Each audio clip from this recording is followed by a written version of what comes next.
Welcome to the Yap Session number 10, and today I'll talk about listening.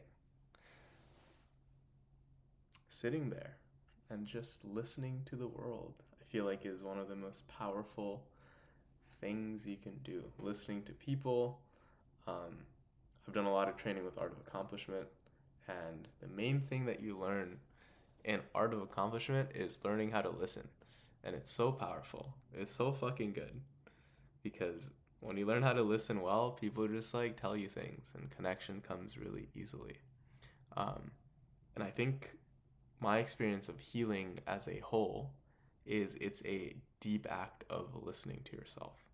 So the more I learn how to listen to myself, to listen to how my emotions want to express themselves, how I want to express myself, the more healing just happens.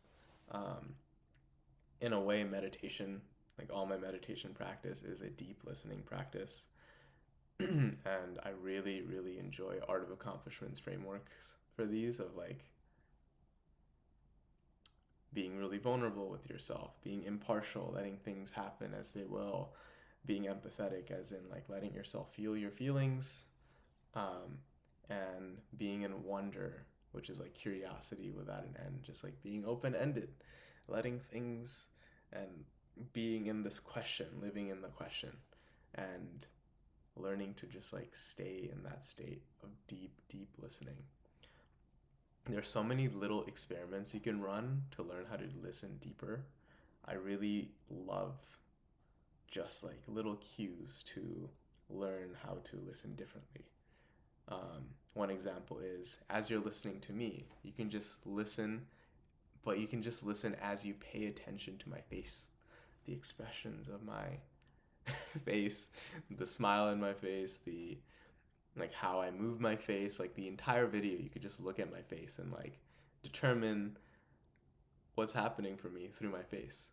Another thing you could do, this one is one of my favorite ways to listen, is just look at the body, like the hand signals, like if you're with someone in person, like looking at how they move their body as they're talking is, and then not really paying attention to the words they say, but absorbing it as you look at someone's body is a great way to listen.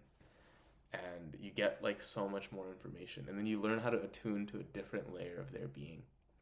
Another really fun way to listen is just keeping your awareness in the inside of your ears and then having this spaciousness as you listen.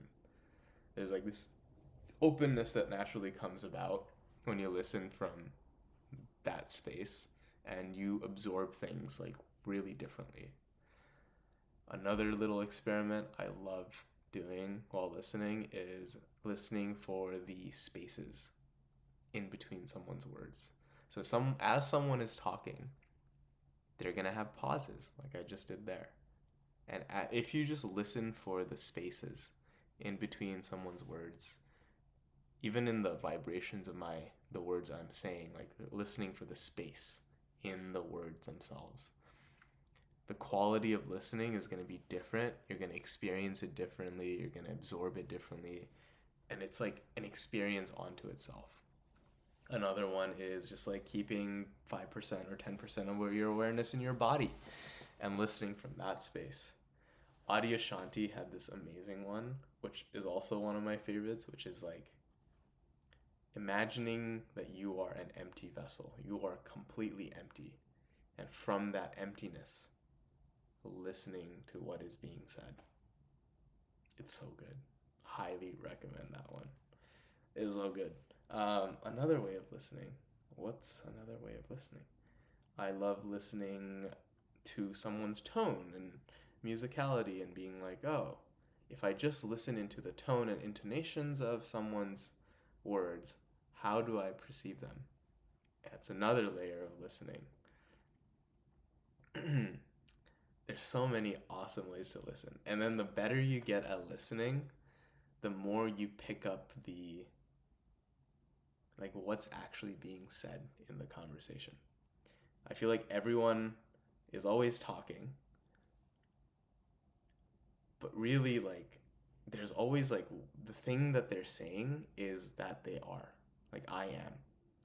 And the only thing you can really say is how you are. And that's always being communicated regardless of the words you're using. So if you're peaceful, all your words, regardless of what you're saying, like, is going to convey the peace that you're feeling. If you're feeling chaotic, all your words, regardless of what you're saying, is going to communicate that chaos that's happening inside. And there's this, I would call it like the undercurrent of the conversation. And when you learn how to listen deeply, all you hear is the undercurrent of what's being said. Not all, I guess. That's a hyperbolic statement. But you get to hear the underlying statement more and more often. And that allows you to pick up nuance, allows you to pick up someone's like true experience with you and like how to be with them. And in that, there's a lot more connection, a lot more depth, a lot more wisdom. And there's also the flip side of it, which is really fun, which is being listened to in a deep way allows you to express yourself so much more. So I'm assuming everyone has had this experience of like someone who's like deeply curious about you and really interested in like just open to hearing what you're saying. And in that, you just like say wiser things. Like if someone views you as the wisdom holder and you're just expressing your wisdom to them and they let you have that role, you start saying really wise things to them. You start saying things that are like things you would not say if you weren't being listened to in a wise way. And it's a real gift. It's a real gift to be listened to with an open heart in a way where like you are deeply welcomed. And yeah, I feel like it is the foundation of all coaching or practice or most like relational practice, even emotional work, even meditation. Like listening is the foundation of all of it.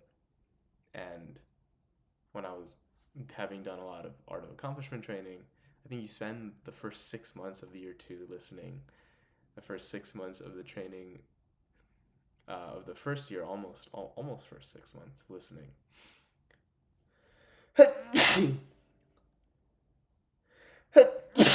No. Thank you, God. Bless me. And listening is the foundations of all of it. I fucking love listening. A little anecdote about sneezing. I heard this from a friend, which is really cool, which is like, if someone's giving a speech and people sneeze, it's a sign from God that what they're saying is like blessed by God, because sneezing is the one time where most people have to let go of control because they can't control, you can't hold in a sneeze. You're like being asked to sneeze by your body. There's like almost this like letting go, this surrendering in sneezing. And that's seen as a sign that like the speech itself is blessed by God. So I'm gonna keep the sneezes in there and be like, look at me, I am talking about listening and God is blessing me with his unwarranted stimulation of my nose so that I sneeze. That's all I got for today. It's getting late. It's hard recording a video every day. Big loves. Bye.